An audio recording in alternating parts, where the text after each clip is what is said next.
Elena. La ventana del segundo piso todavía tiene polvo. El grito agudo de mi suegra resonó por toda la mansión. Mis manos, agrietadas por los productos de limpieza, temblaban mientras subía la escalera de servicio con el paño y el limpiador de vidrios. Ya voy, señora Isabella, respondí suavemente, tratando de mantener la compostura. Si alguien me hubiera dicho hace 6 meses que terminaría limpiando la mansión de mi suegra como una sirvienta, me habría reído. Pero aquí estaba yo, Elena Martínez, viuda a los 32 años, reducida a ser la empleada doméstica de la mujer que siempre me despreció. Date prisa, tengo invitados importantes esta noche, ordenó Isabella, ajustando su collar de perlas mientras me observaba con desdén. Mi mente viajó al día en que todo cambió. Marco, mi esposo, había muerto repentinamente en un accidente automovilístico hace 3 meses. Todavía recuerdo estar sentada en el hospital, devastada, cuando Isabella apareció con sus abogados.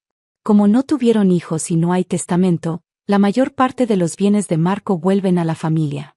Después de todo, él era mi único hijo, declaró con una sonrisa cruel. Pero soy generosa. Puedes seguir viviendo en la mansión, si trabajas para ganarte el sustento. En ese momento de vulnerabilidad y shock, firmé los papeles que ella puso frente a mí. No fue hasta semanas después que me di cuenta de que había renunciado a todos mis derechos sobre los bienes de Marco.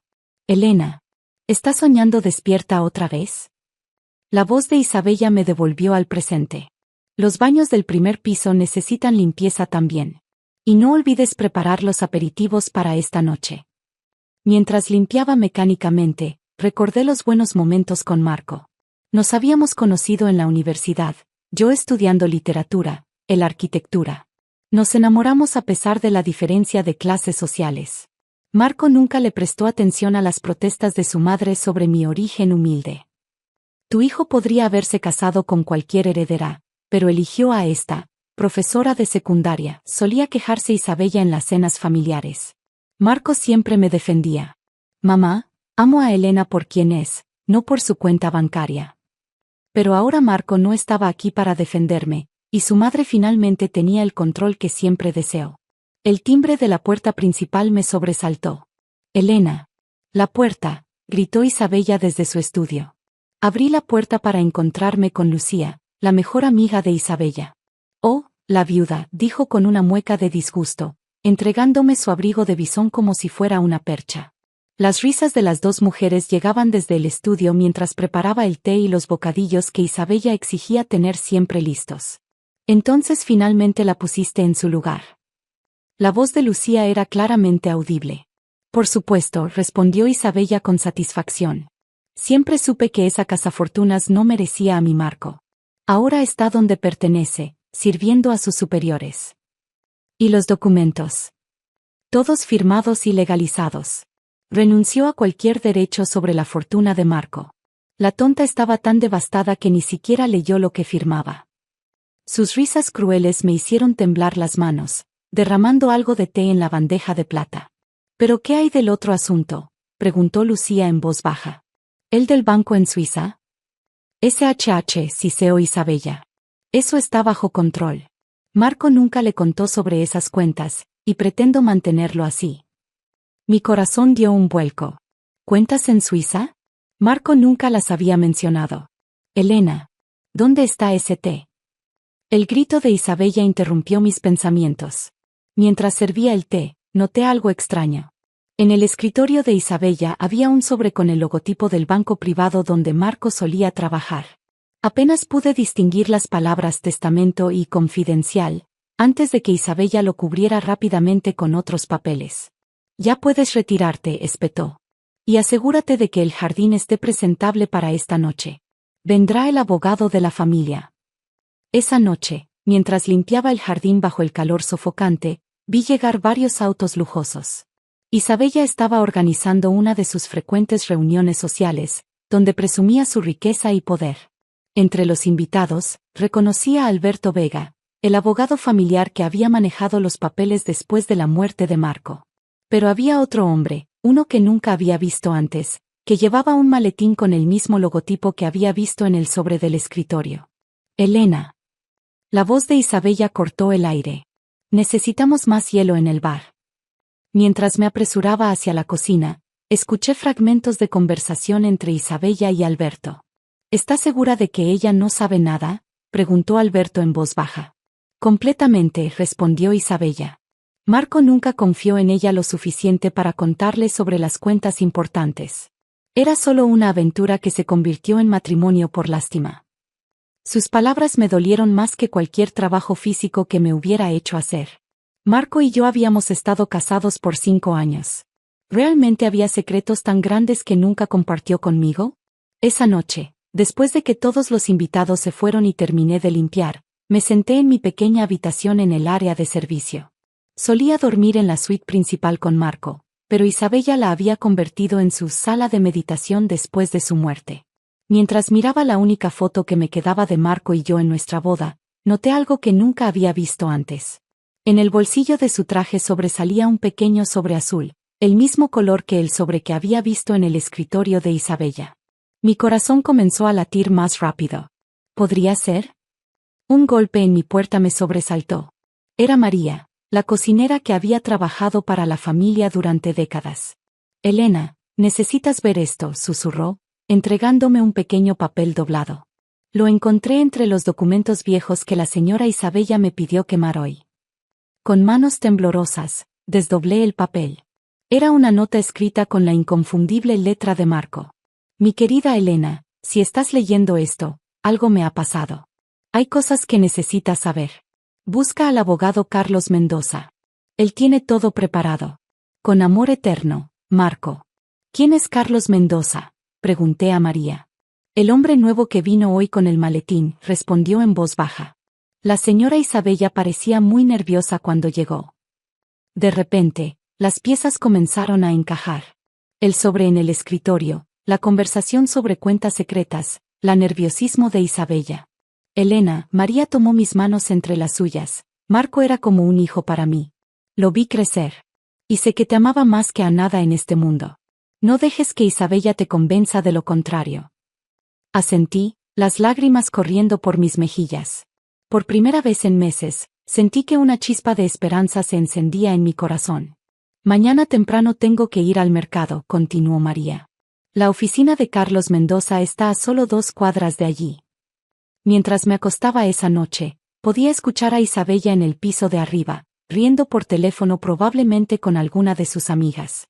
Pero ya no me sentía derrotada. Marco había dejado un plan, y yo iba a descubrir cuál era. La primera parte de mi historia como sirvienta estaba por terminar. Lo que no sabía era que el verdadero giro estaba a punto de comenzar. La mañana siguiente amaneció nublada, como si el cielo presintiera la tormenta que estaba por desatarse. Me levanté temprano, como siempre, para preparar el desayuno de Isabella. El café está frío, se quejó mientras revisaba su teléfono. Y necesito que limpies el ático hoy. Quiero vender algunas antigüedades de Marco. Sentí un dolor en el pecho al escuchar cómo hablaba de las pertenencias de su propio hijo, pero me mantuve en silencio. Tenía otros planes para hoy. María irá al mercado, continuó Isabella. Tú te quedas aquí. Hay mucho que hacer antes de la reunión de esta tarde con los inversores. Mi corazón se hundió. Pero María, que estaba en la cocina, me guiñó un ojo discretamente. Señora Isabella, intervino María, necesitaré ayuda con las compras. Son muchas cosas para la cena de esta noche. Isabella suspiró dramáticamente. Bien, llévate a Elena. Pero regresen antes del mediodía. En el camino al mercado, María me explicó el plan. La oficina de Carlos Mendoza abre a las 9. Te dejaré allí mientras hago las compras. Tienes 1 hora. La oficina resultó ser un edificio elegante en el centro de la ciudad. Con el corazón latiendo fuertemente, me presenté en la recepción. Soy Elena Martínez, viuda de Marco Rodríguez.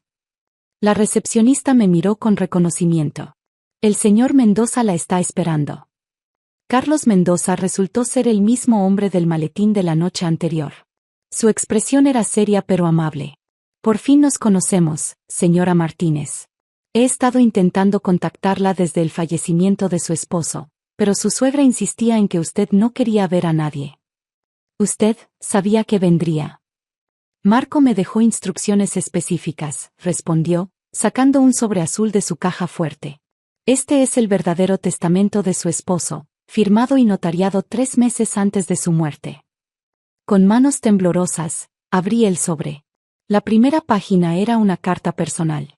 Mi amada Elena. Si estás leyendo esto, significa que mis peores temores se han cumplido. Conozco a mi madre, y sé exactamente cómo intentará manipular la situación si algo me sucede. Siempre supe que ella nunca te aceptó, no por quien eres, sino por lo que representas. Alguien que me amó por mí mismo, no por el apellido Rodríguez o nuestra fortuna familiar.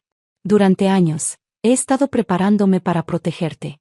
Las cuentas en Suiza que mi madre tanto codicia fueron transferidas a tu nombre hace meses. También he establecido un fideicomiso que te garantiza el control total de mis empresas y propiedades. Pero hay algo más que necesitas saber. La mansión donde ahora vives como sirvienta, nunca perteneció a mi madre. Es parte de mi herencia personal, heredada directamente de mi padre. Mi madre solo ha sido una inquilina todos estos años, aunque ella cree que es la dueña. Te amo, Elena. Y confío en que sabrás manejar todo esto mejor que yo. Siempre tuyo, Marco. Las lágrimas corrían por mis mejillas mientras Carlos me explicaba los detalles legales. Marco había sido más astuto de lo que cualquiera imaginaba. Cada documento que Isabella me había hecho firmar era legalmente nulo, ya que los bienes ya habían sido transferidos a mi nombre meses antes. ¿Qué debo hacer ahora?, pregunté, secando mis lágrimas. Marco dejó instrucciones específicas para este momento también, sonrió Carlos. ¿Le gustaría seguirlas? Esa tarde, regresé a la mansión con María, quien no podía ocultar su sonrisa. Isabella estaba en el salón con sus inversores cuando entramos. Por fin. ¿Dónde está el vino que pedí?, demandó. Lo siento, señora Isabella, respondí con calma, pero ya no trabajo para usted. Su rostro se transformó en una máscara de furia. ¿Qué dijiste? En ese momento, Carlos Mendoza entró al salón, seguido por 2 oficiales de policía y un grupo de ejecutivos bancarios. Señora Isabella Rodríguez, anunció Carlos, estoy aquí para presentar oficialmente el testamento de Marco Rodríguez y ejecutar sus disposiciones. ¿Qué? Yo ya me encargué de eso. Isabella se puso de pie, su voz temblando. Alberto manejó todo. Me temo que Alberto solo manejó los documentos que usted fabricó, respondió Carlos. El verdadero testamento ha estado en mi custodia todo este tiempo.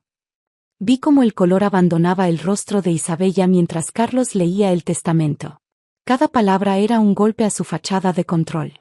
La mansión, las empresas, las cuentas en Suiza, todo estaba a mi nombre. Pero había más.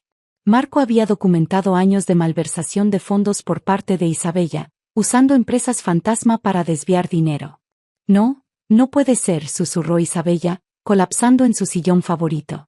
Tiene 24 horas para desalojar la propiedad, anuncié, sorprendiéndome a mí misma con la firmeza de mi voz. Puede llevarse sus efectos personales, pero todo lo demás se queda. No puedes hacerme esto, gritó. Soy su madre. Una madre que convirtió a la esposa de su hijo en sirvienta, intervino María. Marco lo sabía todo, señora. Por eso tomó precauciones. Los inversores se retiraron silenciosamente, mientras los oficiales comenzaban a revisar los documentos relacionados con el fraude financiero. Elena, Isabella de repente cambió su tono a uno suplicante, podemos arreglar esto. Eres una buena persona, sé que no me dejarías en la calle. La miré, recordando cada humillación, cada palabra cruel, cada momento en que había intentado convencerme de que Marco no me amaba realmente. Tiene razón, soy una buena persona, respondí. Por eso le permitiré quedarse con su departamento en la ciudad y una pensión mensual modesta. Es más de lo que usted hubiera hecho por mí. Las semanas siguientes fueron un torbellino de cambios. La mansión fue renovada, eliminando los recordatorios de mi tiempo como sirvienta. María aceptó quedarse, pero ahora como ama de llaves bien pagada y respetada. Isabella se mudó a su departamento, donde ocasionalmente la veía en eventos sociales, reducida a susurrar chismes sobre cómo su nuera sirvienta le había robado todo. Pero ya nadie le creía. Las empresas prosperaron bajo mi dirección, guiada por los consejos que Marco había dejado y el apoyo de Carlos Mendoza. Establecí una fundación educativa en memoria de Marco, ayudando a estudiantes de bajos recursos a acceder a la universidad. Un año después, Mientras ordenaba el antiguo estudio de Marco, encontré una última carta. Elena. Si estás leyendo esto, significa que has superado la prueba más difícil. Sabía que lo harías. Tu fuerza no está en tu origen o tu cuenta bancaria, sino en tu corazón. Espero que hayas manejado todo con la gracia y dignidad que siempre te caracterizó. Y espero que mi madre haya aprendido que el verdadero valor de una persona no está en su apellido o su cuenta bancaria. Te amaré siempre, Marco. Guardé la carta junto con la foto de nuestra boda. Marco había planeado todo, no por venganza, sino por justicia. Y yo había honrado su memoria de la mejor manera posible, siendo fiel a quien era, incluso cuando me obligaron a ser una sirvienta. Isabella nunca se disculpó, pero a veces, cuando la veo en eventos sociales, noto como su mirada se suaviza cuando hablo de Marco o de los proyectos de la fundación. Quizás, después de todo, algo ha aprendido. En cuanto a mí, ya no soy la viuda que limpia ventanas ni la heredera que tomó el control. Soy simplemente Elena, la mujer que Marco amó y en quien confió hasta el final. Y eso es más que suficiente.